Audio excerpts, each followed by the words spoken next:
누가 예수님을 죽였는가? 메시아 대신 예수. 그분은 유대인의 왕이었습니다. 나의 허물과 죄 때문에 죽으신 예수님이라고 우리는 고백합니다. 그런데 오늘 좀 색다른 질문을 하고자 합니다. 누군가 여러분에게 누가 예수님을 죽였나?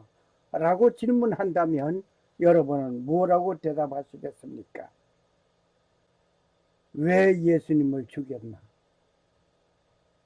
누가복음 23장 21절에 오늘 그 말씀을 가지고 생각하고자 합니다. 오늘 이곳에 오신 여러분에게 귀한 선물을 드리겠습니다. 예수님께서 십자가에서 피를 흘리면서 매달려 있는 모습의 사진입니다. The Son of God, The Son of Man. 하나님의 아들 예수 그리스도는 사람의 몸으로 태어났습니다. 누구 때문에 피를 흘리시는 예수님입니까?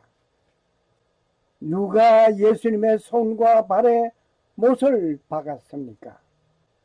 누가 예수님의 옆구리에 창을 찔러 물과 피를 흘리게 하였습니까?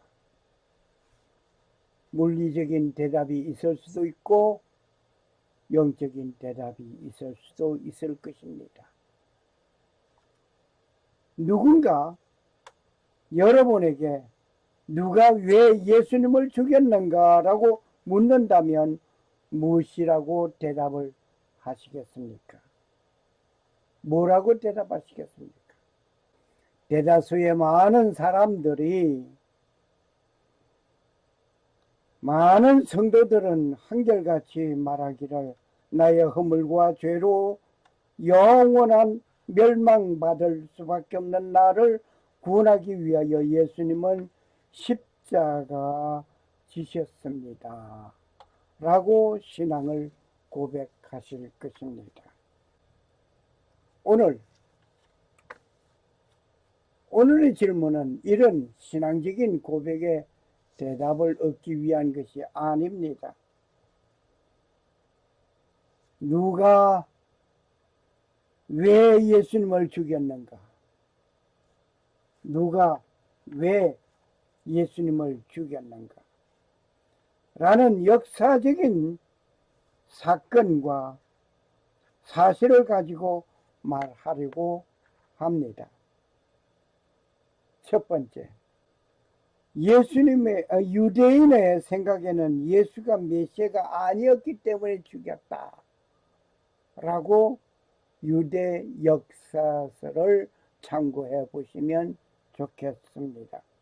물론 그 당시에는 유대는 로마의 식민지인으로 살아가는 순간이었습니다.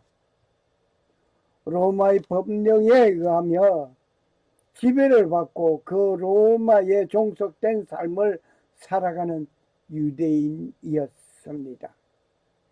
로마 국민으로 살아가는 유대인이 아니고 식민지인으로 살아가는 민족의 뼈아픈 슬픔을 가진 자는 그 삶이 어떤 것인가를 잘 알고 있습니다. 로마의 정치력에서 벗어나려는 몸부림치는 독립투사들이 있었습니다. 그리고 유대 역사를 보면 길고 긴 세월 속에 이웃 국가로부터 약탈당하였습니다. 주권이 빼앗기고 포로로 잡혀간 역사가 있었습니다. 한국에 36년 동안 일본의 식민인으로 살아간 세월 속에도 뼈아픈 일들이 너무나 많았습니다. 그런데 유대인은 몇 세기를 통하여 간직한 슬픔의 역사를 가지고 있었습니다. 유대 역사의 일부를 들어보시겠습니다. 고대와 현대 유대인, 아랍인, 팔레스타인 땅의 진짜 주인은 누구입니까? 오늘 그 웹사이트에 나열되어 있는 말씀을 한번 시청해 보면서 생각해 보며 이해와 도움이 되기를 바랍니다. 자살폭탄 테러, 피비린내 나는 전쟁의 악습. 이스라엘과 팔레스타인 사이에는 예루살렘을 둘러싼 제로섬 게임이 끝없이 이어지고 있습니다. 도대체 이들은 목숨을 건 땅 따먹기를 왜 끝내지 못하는 걸까요? 지금부터 세계 3대 종교가 추앙하는 성스러운 땅, 예루살렘을 품은 이스라엘의 이야기 속으로 들어가 봅니다. 현대 이스라엘 지역의 고대 명칭은 가나안이었습니다. 약 4,000년 전 유대인들의 조상인 아브라함이 가나안 땅에 정착해서 유일신 하나님을 믿는 신앙을 형성합니다. 참고로 아브라함은 세계 3대 유일신 종교인 유대교, 기독교, 이슬람교의 공통 조상입니다. 어쨌든 가나안 지역에 엄청난 기근이 닥치자 아브라함의 손자 야곱과 그의 12아들을 비롯한 가족들이 이집트 나일강 하류로 이주하게 됩니다. 세월이 흘러 노예로 전락한 유대인들이 400년간 강제 노동에 시달렸고 결국 모세가 민족을 해방시켜 이집트를 탈출합니다.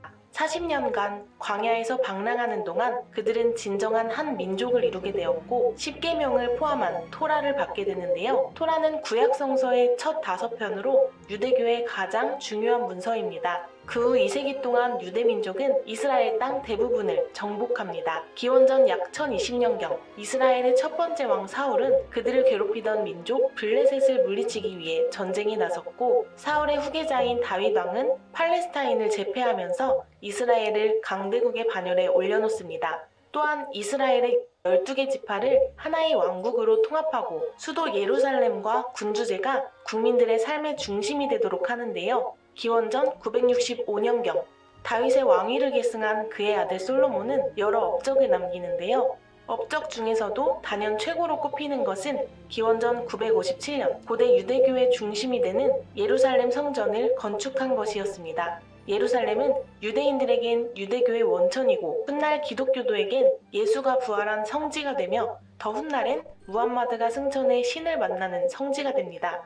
그래서 예루살렘은 정치, 종교적으로 엄청 민감한 지역이 되죠. 어쨌든 예루살렘에 제일 먼저 성전을 세운 건 유대인이었습니다. 기원전 930년경 솔로몬 왕이 죽자 나라는 북이스라엘 왕국과 남유다 왕국으로 갈라집니다. 사마리아를 수도로 삼은 이스라엘 왕국은 200년 이상 지속됐고 예루살렘 중심의 유다 왕국은 400년간 통치가 이어집니다. 하지만 기원전 722년 북이스라엘 왕국이 아시리아에 함락되고 100여 년 후인 기원전 586년에는 바빌로니아가 유다 왕국을 점령하면서 예루살렘과 성전을 파괴하고 대부분의 거주민들을 내쫓아버립니다. 바빌로니아 왕국은 유다 왕국의 백성들을 본국으로 끌고 가서 노예로 만들었는데 사실상 유대인은 이때부터 유다 사람들이라는 뜻의 유대인으로 불리게 됩니다.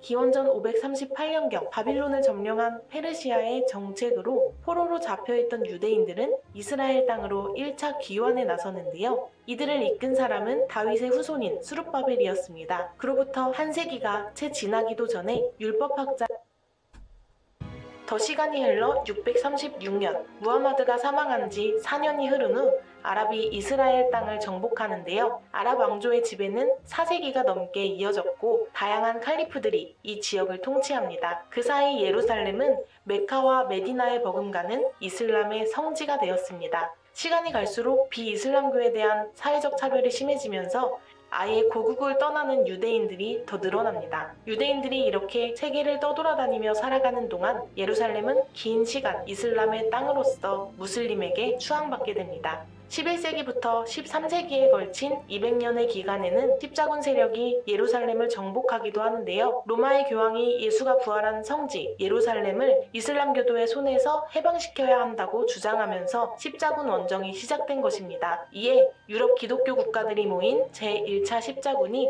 1090 39년 예루살렘을 점령하고 이곳에 살던 비기독교인들 대부분을 학살해버립니다. 유대인들은 방어에 실패하여 불에 타 죽거나 노예로 팔려갑니다. 이후 13세기까지 이어진 십자군 원정은 결국 이슬람군에 최종적으로 패하면서 실패로 끝났으나 이 원정으로 유럽에서 이스라엘을 연결하는 교통로가 열렸고 성지순례가 일반화되었으며 많은 유대인들은 그 길을 따라 고향으로 돌아올 수 있었습니다. 어쨌거나 1291년부터 이스라엘은 다시 이슬람교도, 즉 무슬림의 지배를 받게 되는데요. 무슬림 노예 군대인 맘루크 왕조는 십자군이 세운 교회를 파괴하고 이슬람 사원과 학교를 세우며 이슬람 문화를 발전시켜 갑니다.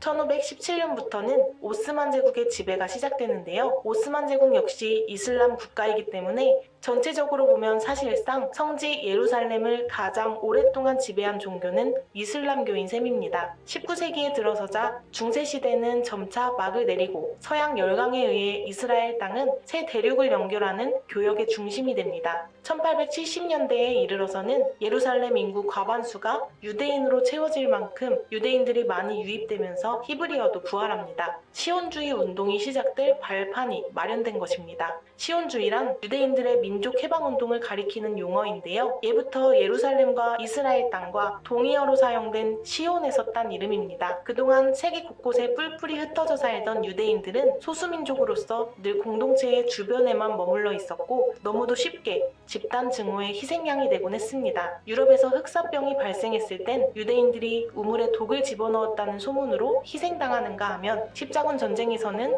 유대인 학살이 수도 없이 일어났습니다. 이는 종교, 문화, 경제적인 원인이 복합적으로 맞물리면서 중세 유럽에 반유대주의 정서가 만연했기 때문입니다. 유럽인들은 유대인들을 경멸했으며 유대인들은 사회적 차별에 환멸을 느껴왔습니다. 이런 상황에서 이스라엘 땅을 향한 유대인들의 애착은 유대민족이 조상의 땅을 되찾는다는 시온주의 사상으로 이어집니다. 제1차 세계대전의 패배로 오스만 제국이 해체되면서 1917년 승전국 중 하나인 영국이 팔레스타인을 위임 통치하는데요. 영국은 불과 2년 전 팔레스타인에 사는 아랍인에게 전쟁이 끝나면 팔레스타인 독립을 보장한다고 약속해놓고선 유대인들에게는 상충된 선언을 해버리는데요. 유대인 너희가 팔레스타인 땅에 유대인 국가를 건설하는 것을 지지한다고 말한 겁니다. 이러한 벨푸어 선언으로 아랍인들은 뒤통수를 맞았고 유대인들은 시온주의에 기름을 들이붓게 됩니다. 결국 벨푸어 선언이 이스라엘 건국의 촉매 역할을 하면서 현대 팔레스타인 분쟁의 씨앗이 된 셈이었죠. 이스라엘의 건국을 지지한다는 영국의 표명으로 이스라엘 땅에 들어오는 이주민의 행렬이 끝없이 이어졌고 유대인들이 민족적으로 부흥하고 국가를 재건하려는 노력을 이어갑니다. 하지만 아랍인들 입장에서는 황당한 일이었죠. 유대인의 시온주의와 아랍 민족주의는 양극으로 치달으며 거의 폭발 직전의 상태가 되었습니다. 그리고 1939년 제2차 세계대전이 발발합니다. 전쟁 중 나치 정권은 유럽의 유대인 공동체를 말살하려는 계획, 홀로코스트를 치밀하게 수행하는데요. 이 과정에서 히틀러는 600만에 달하는 유대인을 학살했고 이로 인해 시오니즘 운동은 급격히 발전합니다. 영국은 두 민족의 대립을 중재해보려고 필사적으로 노력하다가 결국 1947년 팔레스타인 문제를 유엔에 넘겨버립니다. 유엔 총회는 팔레스타인 지역을 둘로 쪼개서 아랍인 구역과 유대인 구역으로 분할하자고 제안하는데요. 유대인들은 이 제안을 받아들였으나 아랍인들은 거부합니다. 당시 팔레스타인 지역에서 유대인이 가진 땅은 전체의 6%였는데 분할하게 되면 유대인은 팔레스타인의 56%나 차지하게 되는 거라 아랍인 입장에서는 너무 불평등한 제안이었죠. 유엔의 투표 후 아랍인들은 이스라엘 땅으로 규정된 지역에서도 떠나지 않고 싸웠고 이스라엘은 아랍권의 반대에 맞서 텔아비브에서 건국을 선포하면서 아예 쐐기를 박아버립니다. 1948년 마침내 팔레스타인 땅에 이스라엘이 건국된 것이었죠. 이로써 팔레스타인 땅에 살고 있던 70만 명이 내쫓깁니다. 이스라엘 입장에서는 나라 없는 민족으로서 2000년의 유랑 생활을 끝내고 드디어 우리의 고향 땅을 되찾아 나라를 세웠다는 의미였고 팔레스타인에 살던 아랍인들 입장에서는 우리가 2000년 동안 살아온 삶의 터전을 빼앗겨 난민이 되어버린 대재앙을 의미했습니다. 이때 이스라엘의 입지는 그닥 좋지 않았는데요. 이슬람교를 믿는 주변 국가들 속에서 이스라엘은 유대교와 기독교를 믿었기 때문입니다. 이스라엘 건국 다음 날 아랍 국가들이 연합하여 이스라엘을 공격하면서 제1차 중동전쟁이 시작되었고, 이후 이스라엘은 주변 아랍 국가와 총 4차례의 전쟁을 치르는데요. 미국의 최신 무기를 등에 업은 이스라엘이 막강한 군사력으로 승리를 이어갑니다. 1980년에는 예루살렘 전체를 이스라엘의 영원한 수도로 선포하고 대부분의 정부기관도 예루살렘에 설치해버리는데요. 유엔 안전보장이사회는 이 주장을 국제법 위반으로 간주하여 수도 지위를 인정하지 않았고, 각 나라에서는 예루살렘이 아닌 텔아비브에 대사관을 둡니다. 유엔은 예루살렘의 특수하고 예민한 성격을 고려해서 그 어느 쪽에도 속하지 않는 국제 특별 관리 지역으로 삼자는 결의를 내놓았죠. 한편 이스라엘 건국으로 난민이 되어 내쫓긴 아랍인들은 팔레스타인 해방기구를 조직해서 싸워왔는데요. 1993년 미국의 중재로 이스라엘과 팔레스타인 해방기구가 서로의 존재를 인정하는 오슬로 협상을 맺게 됩니다. 하지만 또다시 유혈 충돌, 휴전 협상, 암살, 자살 테러의 악순환이 반복됩니다. 2018년에는 미국 트럼프 대통령이 예루살렘을 이스라엘의 수도로 인정하고 미국 대사관을 텔아비브에서 예루살렘으로 이전하면서 또다시 유혈 사태가 일어나기도 했습니다. 2000년 만에 약속의 땅에 돌아왔다는 이스라엘, 삶의 터전을 빼앗겨버린 팔레스타인, 이들의 뿌리 깊은 대립의 끝은 과연 어디일까요? 최초의 유대인 아브라함과 이삭, 야곱의 시대를 우리는 볼 수 있습니다. 그리고 출애굽 시대가 이루어졌습니다. 이스라엘은 애굽에서 종살이를 하게 되고 그 400년의 이상 노예 생활을 하게 되었던 기록이 있습니다. 이집트를 탈출하여 40년간 광야 생활을 하였습니다.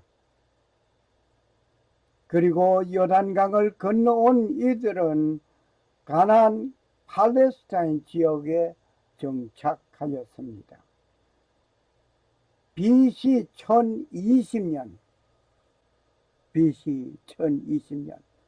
초대왕 사울이 등극함으로써 군주제가 성립, 통일왕국 시대가 개막되었습니다.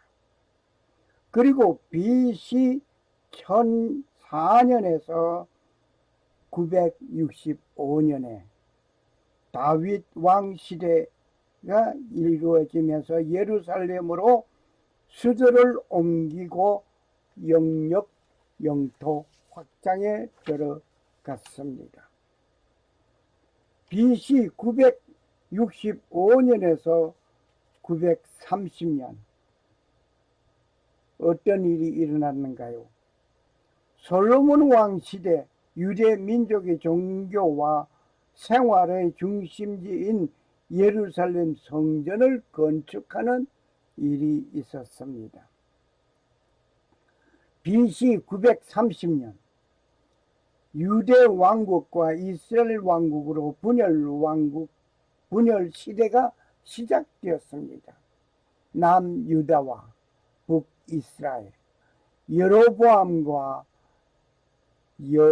르호보암 사이에 전쟁이 이루어지고 분열 왕국이 이루어져 모든 역사가 여기에서 분열하고 다툼이 이루어진 것, 말로 표현할 수 없는 아픔이 시작됩니다.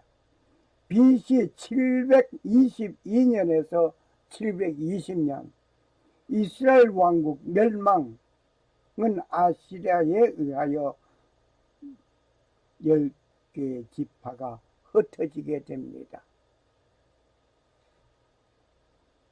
그리고 BC 586년 유다 왕국 바벨론에 정복되어 예루살렘 성전의 제1차 파괴가 벌어지고 유대인이 바벨론의 포로로 잡혀가는 바벨론 수유 시작되었습니다.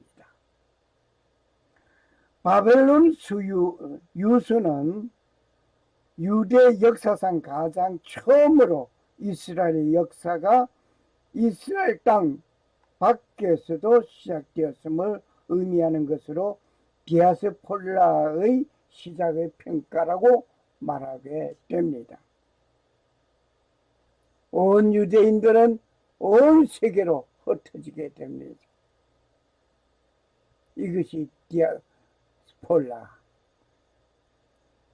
BC 536년에서 142년에는 페르시아의 그리스 시대가 이루어집니다. BC 536년에서 515년 바벨론에서 제1차 귀환하여서 성전 재건하게 되는 역사가 이루어집니다. 바벨론에서 예루살렘으로 돌아와서 성전 재건하는 역사가 이루어졌습니다. 제5세기 중葉바벨론에서 제2차 귀환하는 일이 생겼습니다. BC 332년에 알렉산더 대왕이 정복하게 됩니다. 그리고 그리스 지배가 시작되고 후에 BC 156년에서 160년 하스모니안 왕조에 대한 마카비의 반란이 이루어지게 됩니다. 유대인 마카비가 이교도들로부터 성전을 되찾고 정화시키는 일이 되었고, 성전 반환을 기념하는 하누카 축일이 이제부터 시작된 것입니다. 해피 하누카 축제가 여기서부터 시작되었습니다. 그리고 BC 142년에서 129년에는 하스모니안 왕조에서 유대인 자주권 획득이 이루어지게 됩니다. BC 129년에서 63년 하스모니안 왕국 안에 유대인 독립이 이루어지게 됩니다. BC 63년 로마 제국의 지배가 시작되었습니다. 정말 흘러온 그 역사는 말로 표현할 수 없도록 힘들고 힘든 과정들이었습니다. 왜 이렇게 이방 민족들에게 그렇게 되었을까? 깊이 우리는 생각해 봐야 합니다. 기원 후 313년까지 지속되었던 로마 제국의 그 역사. BC 37년에서 4년까지 헤롯 왕이 통치하게 되고, 이러한 역사의 배경을 가지고 있는 유대인은 이방인에 대한 좋은 관계자가 되지 못하였습니다. 정오와 정오가 불타고 있었습니다. 이러한 역사의 흔적 속에서 예수님에 대한 기대치는 메시아가 아니었습니다. 유대인들이 보는 예수는 메시아가 아니었습니다. 메시아로 오신 예수 그리스도는 유대인에게 메시아의 적대감을 갖게 되었습니다. 유대인들은 나라의 주권을 잃고 포로 생활을 하면서 기대하는 메시아 사상이 있었습니다. 그가 오면 나라의 주권도 찾을 것으로 생각하였습니다. 메시아가 오면 우리나라의 주권을 찾아 줄 것으로 기대했습니다. 주전 722년에 북이스라엘이 멸망하였습니다. 주전 586년에는 납유다가 바벨론에 의하여 멸망하게 되었습니다. 그래서 북이스라엘은 아수르로 포로로 잡혀가고 남유다는 바벨론으로 끌려가 이렇게 슬픈 포로 생활의 슬픔의 역사를 가지게 되었습니다. 유대 민족은 나라 주권도 잃고 나라 구실을 못하고 포로로 잡혀가고 식민 생활을 하게 되는 이러한 슬픔을 간직한 유대 민족이었습니다. 이러한 상황 가운데서도 성서를 읽으면서 찾은 것은 다윗 가문에서 한 사람이 나타나게 될 것을 발견하게 된 것입니다. 이 구원자가 곧 메시아가 올 것이라고 말을 하게 된 것입니다. 이 메시아는 단순히 이스라엘만 구원할 자가 아니었습니다. 온 열방의 복을 가져올 자였습니다. 온 세상을 구원할 메시아로 기름 부음 받은 그 왕을 말하고 있습니다. 그런데 포로 기간과 나라 주권을 빼앗겼던 유대인들에게는 절박하게 보이는 것은 이스라엘을 구원할 메시아로만 보았습니다. 이들에게는 현실에 처한 그 기대에서 보는 짧은 안목이 전부였습니다. 구약 성경, 유대교 경전은 탈무드가 전부였습니다. 구전되어 오는 율법을 집대성한 경전을 탈무드였습니다. 그리고 신약 성경으로서 예수님의 제자들이 쓴 저서를 집대성한 경전이 구약 성경, 신약 성경이었습니다. 이것은 오늘 우리가 기독교였습니다. 그리고 그러한 무하마드가 쓴 경전은 구약 성경이었습니다. 이렇게 경전들이 주어져 내려왔습니다. 유대인에게는 이방인에 대한 적대감이 극에 달하였습니다. 유대인들은 이방에 대한 적대감의 메시아 예언이 자기 민족을 구원할 것으로 만들어진 것입니다. 그들에게는 약속된 메시아는 이방인의 손에서 구원해 줄 것을 고대하고 있었습니다. 다윗이 이방 민족까지 다스릴 수 있는 민족적인 메시아를 기대하였습니다. 분명한 것은 예수님은 민족주의자가 아니라고 하는 사실을 우리는 기억해야 합니다. 어떤 면에서 보면 예수님은 유대 보편주의에 가까웠습니다.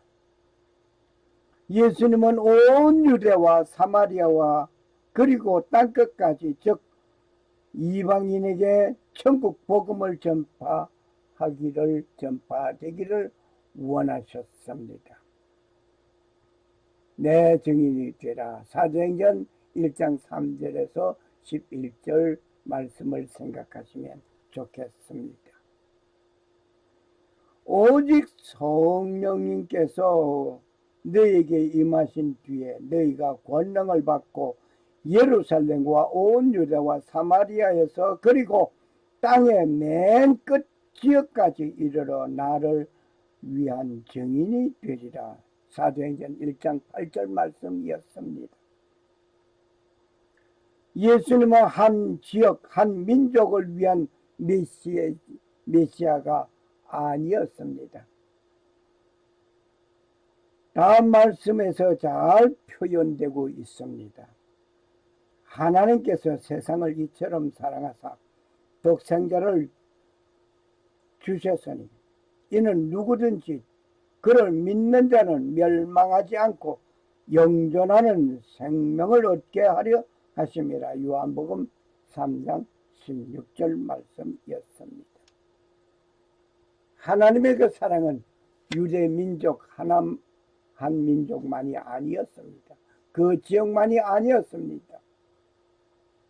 온 세상을 사랑했습니다.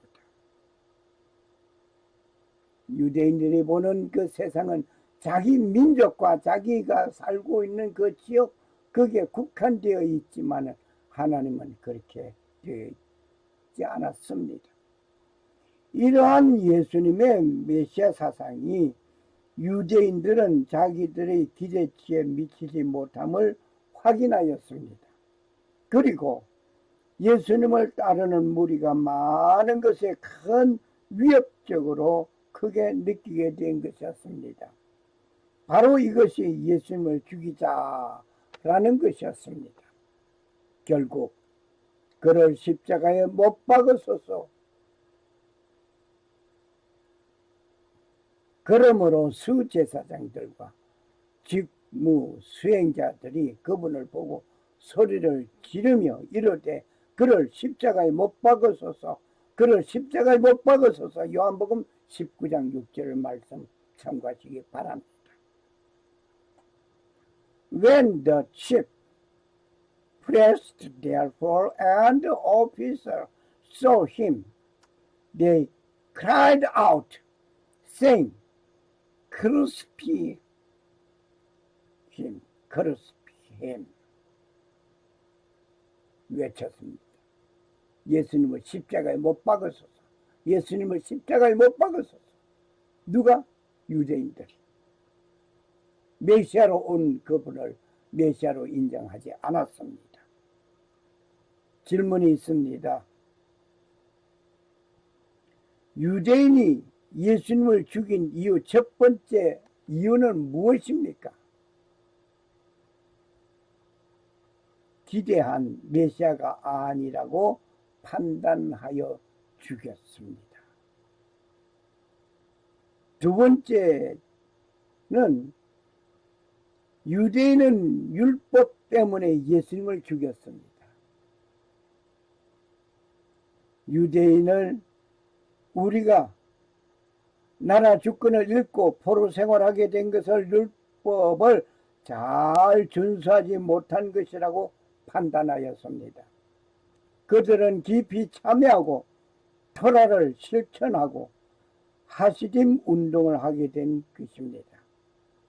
하시딤은 히브리어로서 경건을 말하고 있습니다. 하나님은 말씀하셨습니다. 여호와의 말씀에 너희는 이제라도 금식하며 울며 애통하고 마음을 다하여 내게로 돌아오라 하셨나니. 요엘서 2장 12절 말씀이었습니다. 하나님께서는 이번 한 번만이 아니라 수시로 돌아오라고 말씀하셨습니다. 그런데 유대인들은 돌아오는 방법이 하나님께서 원하는 방법이 아니었습니다. 유대인들의 하시림 운동의 핵심은 토라였습니다. 그 유대인들에게는 두 개의 파가 있습니다. 우리가 잘 아는 사두개파와 바리새파가 있습니다. 사두개파는 부활을 믿지 않습니다. 바리새파는 다 믿습니다. 사두개파는 토라를 문서로 인정합니다. 바리새파는 토라와 구전으로 전하여진 것을 다 인정합니다. 즉 장로들이 토라의 규칙과 해석하는 것을 모두 인정하고 지켰습니다. 바리새파와 사두개파의 차이가 이렇게 엄청나게 달랐습니다. 이렇게 바리새파와 사두개파는 엄청나게 다른 견해를 가지고 있었습니다. 사두개파에서는 다시 두 개의 파로 나누어집니다. 사두개파. 크게 나누어서 유대에는 사두개파와 바리새파가 있는데 그 사두개파에서는 두 개의 파로 또 나누어집니다.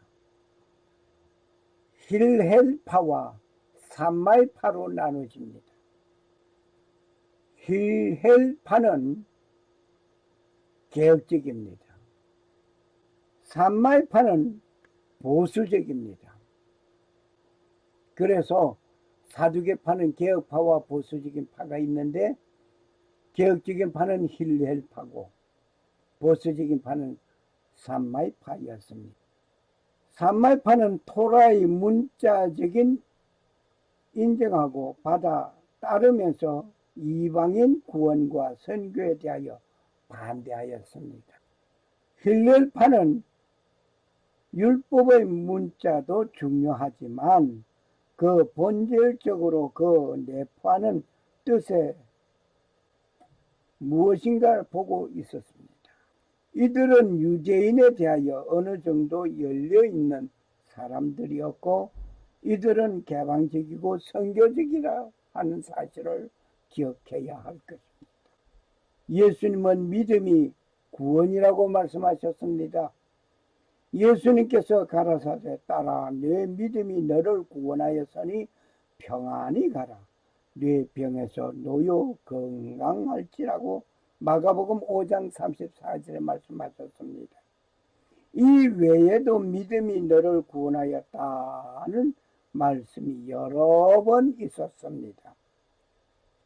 이러한 예수님의 가르침에는 힐렐파에는 급진적으로 보여졌습니다. 한편 삼마이파는 급진적으로 본 것이 아니라 죽여야 할 정도로 급변하였습니다. 그래서 힐렐파와 삼마이파는 엄청 서로 다른 견해를 가지고 있었습니다. 결국 삼마이파는 예수님을 죽이는데 적극적으로 앞장선 것입니다. 그러나 힐렐파에서는 좀 달랐습니다. 저들의 가짜라면 스스로 망할 것이다 라고 주장하였습니다. 사도행전 5장 33절 42절 등을 참고하시기 바랍니다. 가말리엘의 권고에서 봅니다. 마음이 상하여 죽이려고 하는 분노에 찬 그들에게 하는 말이 있습니다. 만일 그것이 하나님에게서 났으면 너희가 그것을 건드리지 못하겠고 도리어 너희가 하나님과 싸우는 자로 드러날까 염려하느라. 네, 누가 힐렐파에서 하는 말이었습니다. 예수님께서 가시는 곳에 많은 인파가 몰려왔습니다. 그로 인해서 인기 상승하는 예수님을 눈여겨보지 못하였던 유대인들이었습니다. 질문이 있습니다. 유대인이 예수님을 죽이려고 하는 그 이유 두 번째가 무엇 때문입니까? 율법의 파괴자로 보았고 인기 상승한 것이 예수님을 죽이자고 하는 것이었습니다. 인기 많으면 요즘도 인기 많은 사람을 거의 좋아하지 않습니다. 세 번째로 유대인들이 예수님을 죽이자고 한 것이 성전 때문에 예수님을 죽이자고 하는 것입니다. 유대인에게는 성전이 그들의 정체성을 가지고 있었습니다. 즉 유대인들의 존재 이유와 밀접한 관계는 성전이었습니다. 그들은 포로 생활 가운데 있으면서도 몸은 이방인 나라에 포로 생활하지만 마음은 예루살렘 성전에 와 있었습니다. 포로 생활을 청산하고 돌아온 유대인은 그 무엇보다도 먼저 허물어진 성전 재건을 최우선 순위로 삼았던 것입니다. 이러한 생각에 가득한 저들에게 예수님께서 성전 청소한 일이 성전을 파괴하는 자로 보여졌고 예언된 메시아가 아니라고 결론 내리고 죽이자고 하는 것이었습니다. 마태복음 21장 12절을 참고하시기 바랍니다. 그리고 예수님께서는 내가 너에게 이르노니 성전보다 더 큰 이가 여기 있느니라. 마태복음 12장 6절의 말씀 저들에게 엄청난 폭탄으로 들려졌습니다. 결국 이들은 외쳤습니다. 뭐라고 외쳤습니까? 십자가에 못 박으라고 외치던 그들이 결국 신성 모독이 총독 말합니다. 무슨 까닭이냐? 그가 무슨 악한 일을 하였느냐? 하였거늘 그들이 더욱 소리지르 이르기를 십자가에 못 박으소서, 십자가에 못 박으소서. 마태복음 27장 23절을 참고하시기 바랍니다. 크루시피햄. 그들은 십자가에 못 박으라. 성전을 파괴하는 자로 보았던 유대인들이었습니다. 질문이 있습니다. 유대인이 예수님을 죽인 이유 세 번째는 무엇입니까? 성전을 파괴하는 자로 보았기 때문입니다. 네 번째, 우리는 유대인들이 예수님을 죽이게 된 것은 신성모독하였다. 예수님은 신성모독하였다. 브라스페미. 빌라도는 재판석에서 예수님에 대하여 아무 죄도 찾지 못하였다 라고 고백하였습니다. 마태복음 26장 64절에서 66절 참고하시기 바랍니다. 그런데 유대인들은 말을 합니다. 우리에게 법이 있거니와 우리 법에 따라 그는 마땅히 죽어야 하리니 이는 그가 자신을 하나님의 아들로 만들었기 때문이라. 요한복음 19장 6절 7절을 참고하시기 바랍니다. 하나님의 아들이라고 하나님과 동등됨을 신성모독이라고 했습니다. 예수님은 평소에 너희가 내 안에 내가 너희 안에 있다는 말을 하였습니다. 나는 아버지 안에 있고 너희는 내 안에 계신 것을 너희가 믿지 아니하느냐? 그 날에는 내가 아버지 안에 너희가 내 안에 내가 너희 안에 있는 것을 너희가 알리라. 요한복음 14장 10절에서 14절 말씀이었습니다. 이러한 말씀을 하신 예수님은 하나님의 아들로 동등됨을 말하는 것은 신성모독이다 라고 유대인들은 판단하였습니다. 여기에 신성모독이라고 하는 것은 목베어 죽이라 노아의 법 보아야 이해가 될 것입니다. 지금 노아의 법령을 보겠습니다. 노아의 7계명 또는 노아의 법 언급되는 7가지의 도덕 명령을 말하여서 노아의 법이라고 합니다. 노아의 법. 그것은 탈무드에서 보면 하나님에 의한 노아에 의한 인간을 위한 법으로 주어졌다고 말을 하고 있습니다. 탈무드. 유대교에 따르면 이 법을 따르면 사는 그 어떤 비유대인도 선한 유대인이 이교도로 여겨지며 유대교의 천국인 올람 하바 유이치를 보장받게 된다. 신봉자들은 분의 노아, 노아의 자녀들을 말합니다. 분의 노아라 불리며 유다교 집회에 참석할 수 있다고 합니다. 이들은 법은 토라에 언급되어 있으며 유대교에 따르면 613개 미치봇 명령서에 기록된 토라에 주어져 있는 것입니다. 성경은 어디로 가고 하나님의 말씀은 어디로 가고 토라와 함께 613개 미치봇 명령에서 살아가는지.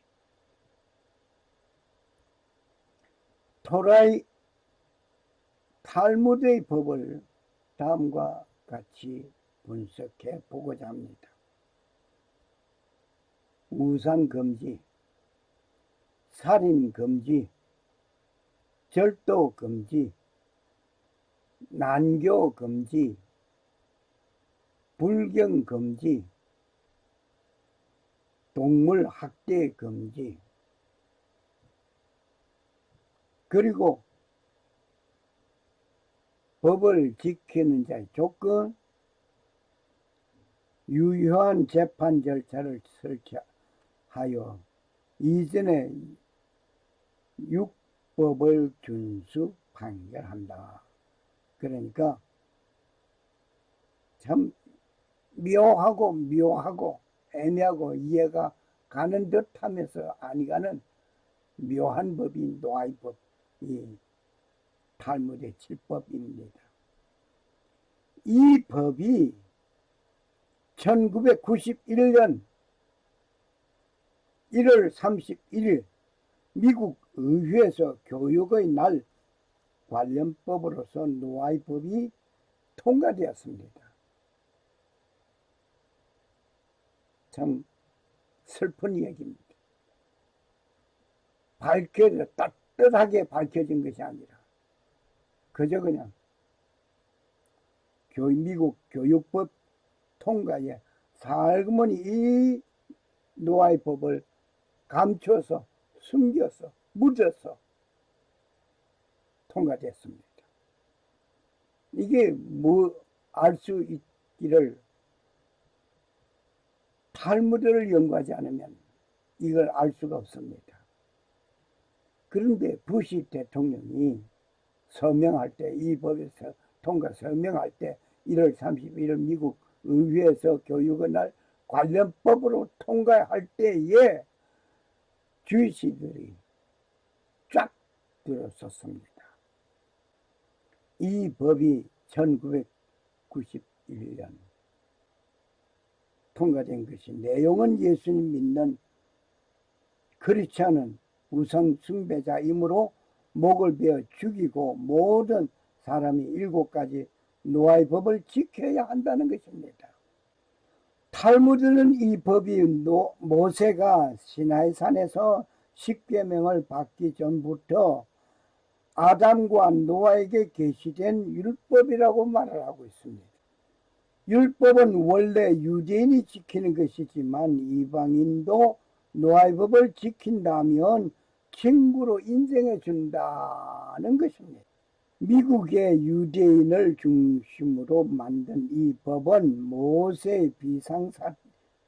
말세의 비상상태, 기독교인의 핍박이 될 징조입니다. 구체적으로 이 법을 열거해 보겠습니다. 우상 숭배는 금지됨. 사람은 유일신만 믿고 경배해야 함. 주 외에 다른 신이 있다고 생각하는 것을 대적함.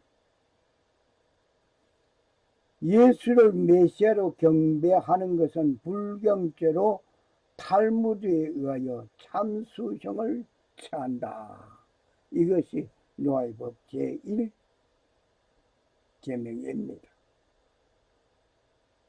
이 참수형이라는 건 목을 베어서 죽인다는 거예요. 예수를 메시아로 경배하는 것은 불경죄로 탈무드에 의해서 다시 예수님을 무슨 죄로? 신성모독죄로 죽였어. 예수 믿는 사람은 신성모독 불경죄로 참수에 목 베어 죽인다 이 말이에요. 두 번째, 근친상간이나 간음 금지. 인간은 성적 대상체가 아니고 쾌락은 인생의 궁극적인 목적이 아니다. 세 번째, 살인은 금지된다. 하나님의 형상을 닮은 인간의 생명은 신성하다. 네 번째 계명, 하나님의 이름을 저주하는 것은 금지된다. 우리는 신을 경외해야 할 뿐만 아니라 말을 신성시해야 한다. 이것은 인간과 동물을 구별짓는 것이다. 다섯 번째, 도적질을 금지한다. 세상은 우리 하고 싶은 대로 주어지는 것이 아니다. 여섯 번째, 살아있는 동물로부터 얻은 고기를 먹는 것은 금지된다. 동물을 잔인하게 해서는 안 된다. 이 계명은 고기를 먹는 허락과 함께 노아에게 처음 주어진 것입니다.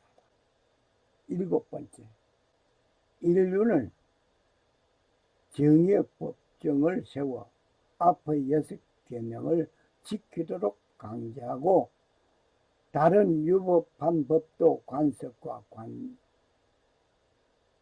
관제한다. 놀라운 것은 탈무드는 불복종에 대한 형벌을 언급한다. 노아의 일곱 계명 중 하나라도 위반하면 참수형에 처한다. 그래서 미국에 참수하기 위한 살인 사형 도구가 있습니다. 그저 노아의 법이 그저 간단한 그런 법이 아닙니다. 마지막에 예수 믿는 사람 목 베어 죽이라고 하는 이러한 것이 주어져 있는 법입니다. 결국 예수님은 신성모독한 자로 보았습니다.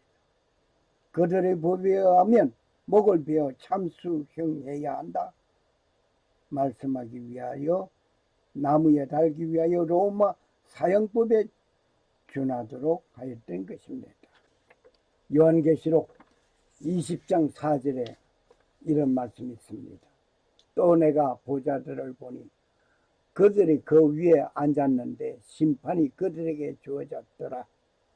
또 예수에 대한 증거와 하나님의 말씀으로 인하여 목배임을 당한 사람들의 혼들도 보았는데 그들은 그 짐승에게 그 형상에게 경배하지 아니할 뿐만 아니라 그의 표를 그들의 이마 위에나 손에 받지 아니하였더라. 그러므로 그들은 살아서 그리스도와 함께 천년을 통치하더라. 말씀을 기억하시기 바랍니다. 그리스도께서 우리를 위하여 저주가 되사 율법의 저주에서 우리를 구속하였으니 기록된 바 나무에 달린 모든 자는 저주를 받았느니라. 갈라디아서 3장 13절 말씀도 기억하시기 바랍니다. 역시 이 말씀은 신명기 21장 23절의 말씀 이루신 것이 바로 예수님 말씀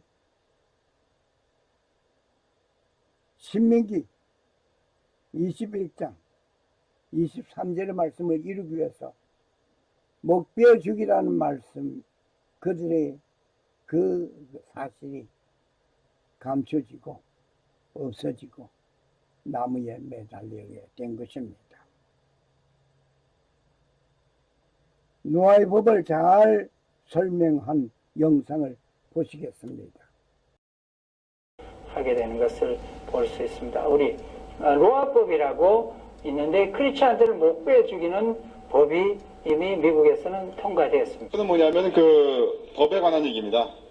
법은 이미 준비되어 있다라는 이런 겁니다. 그래서 한번 우리가 지금 현재 상황이 이 뉴월드 오더를 주장하는 사람들이 어떻게 크리스찬들을 죽이려고 작정하고 들어오고 있는가 하는 거에 대한 그들이 재정비하고 있는 법들을 우리가 같이 살펴보기를 원합니다.